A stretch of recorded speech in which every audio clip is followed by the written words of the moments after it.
اب میرے بھائیوں، یہ جو آیت ہے سورہ النساء کی آیت نمبر 80، یہ بھی قرآن حکیم کی چند اہم ترین آیات میں سے ہے، گھنٹوں اس پہ گفتگو ہو سکتی ہے، کریٹیکل آیت ہے۔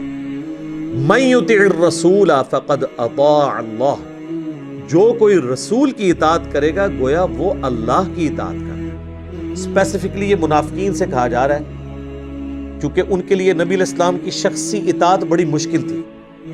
وہ یہ دیکھتے تھے کہ یہ بھی ہماری طرح کے انسان ہیں، حالانکہ وہ ہماری طرح کے سپیشیز میں تو انسان ہے، مرتبے میں تو نہیں ہے۔ ان پہ اللہ کی وحی آتی ہے، ان کو اللہ تعالیٰ نے ایکسٹرا آرڈنری کوالٹیز دی ہوئی ہیں۔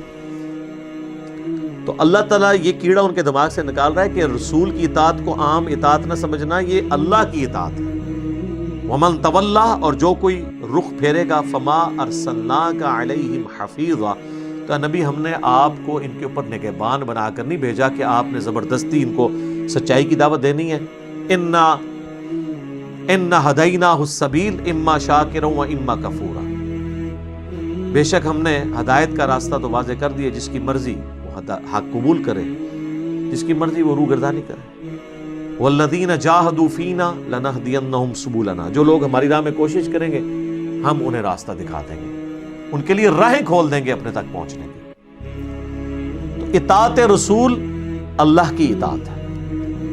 اس کانٹیکسٹ میں یہاں تک حدیث ہے بخاری اور مسلم میں، نبی صلی اللہ علیہ وآلہ وسلم نے فرمایا، جس نے میرے بنائے ہوئے کسی امیر کی اطاعت کی اس نے میری اطاعت کی، اور جس نے میری اطاعت کی اس نے اللہ کی اطاعت کی، اور جس نے میرے بنائے ہوئے کسی امیر کی نافرمانی کی اس نے میری نافرمانی کی، اور جس نے میری نافرمانی کی اس نے اللہ کی نافرمانی کی۔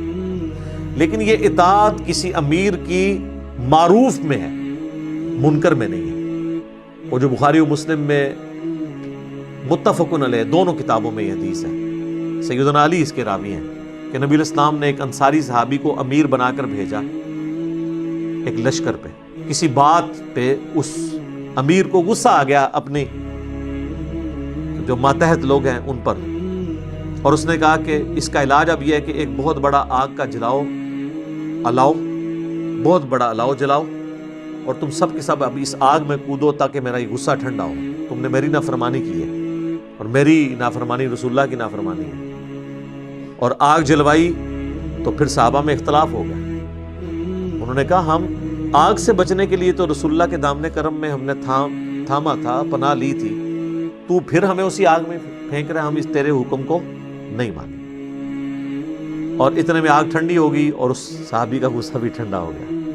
جب حضور صلی اللہ علیہ وآلہ وسلم کے پاس پہنچے تو آپ علیہ السلام نے فرمایا کہ اگر تم اس آگ میں کودتے نا تو پھر کبھی بھی آگ سے نہ نکلتے، جہنم کی آگ تک اس میں رہتے تم، یعنی اس آگ سے اس آگ میں شفٹ ہوتے۔ اور پھر نبی علیہ السلام نے وہاں پہ فرمایا کہ مخلوق کی اطاعت معروف میں ہے، منکر میں نہیں ہے۔ اللہ کی معصیت میں، اللہ کی نافرمانی میں مخلوق کی اطاعت نہیں ہے۔ تو یہ مسلمانوں کو کنسیپٹ دیا گیا۔ تو رسول اللہ کی اطاعت اللہ کی اطاعت ہے۔ نبی علیہ السلام کا کیس ڈیفرنٹ ہے، وہاں پہ تو ہر بات ماننی ہے۔ کیوں؟ ما ضل صاحبکم وما غوا، نہ نبی تمہارے بہکے ہیں نہ کبھی بہرا چلے۔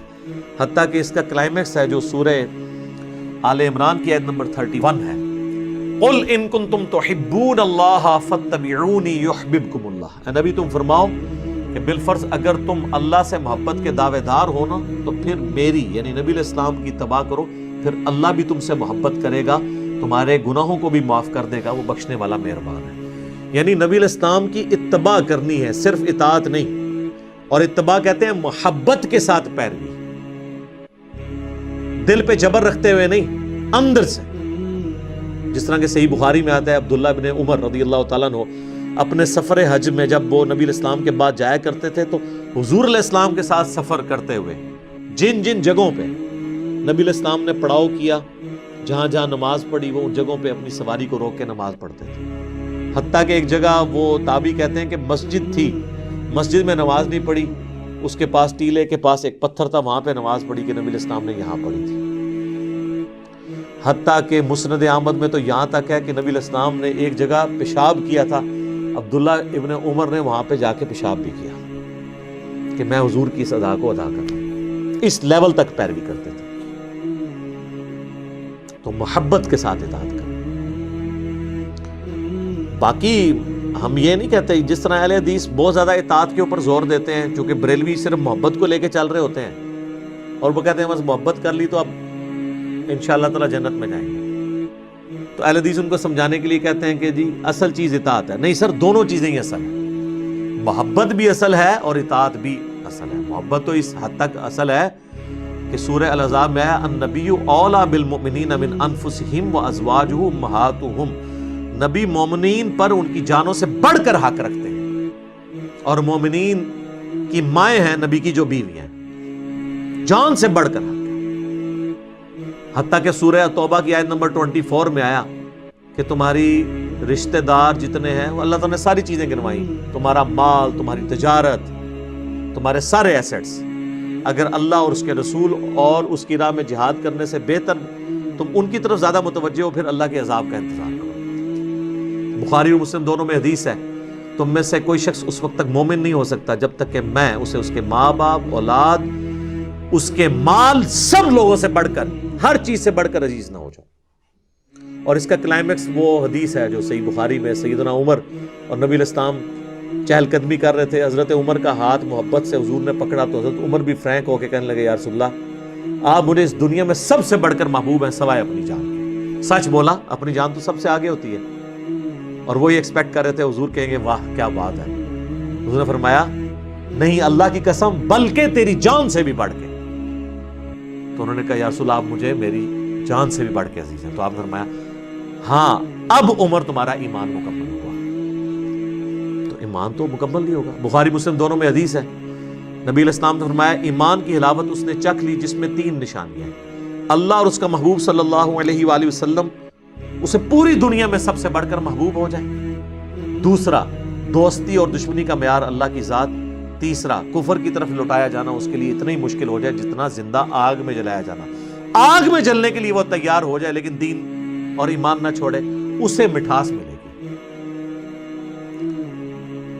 صحیح بخاری میں حدیث ہے محمد فرق بین الناس، محمد لوگوں میں حق اور باطل میں فرق ہے، جو ان کے پیچھے چلے گا وہ حق پہ ہے، جو ان کو چھوڑ دے گا وہ گمراہی پر۔ اور صحیح بخاری میں ایک حدیث ہے کنکلوڈنگ حدیث، اور امام بخاری سے لے کے ہیں کتاب و سنت کو مضبوطی سے تھامنے والا چیپٹر، کتاب الاعتصام بالکتاب والسنہ، کہ نبی علیہ السلام فرمایا میری پوری امت جنت میں جائے گی سوائے اس کے جس نے جنت میں جانے سے انکار کر دیا۔ صحابہ نے کہا یا رسول اللہ، کس نے جنت میں جانے سے انکار کیا؟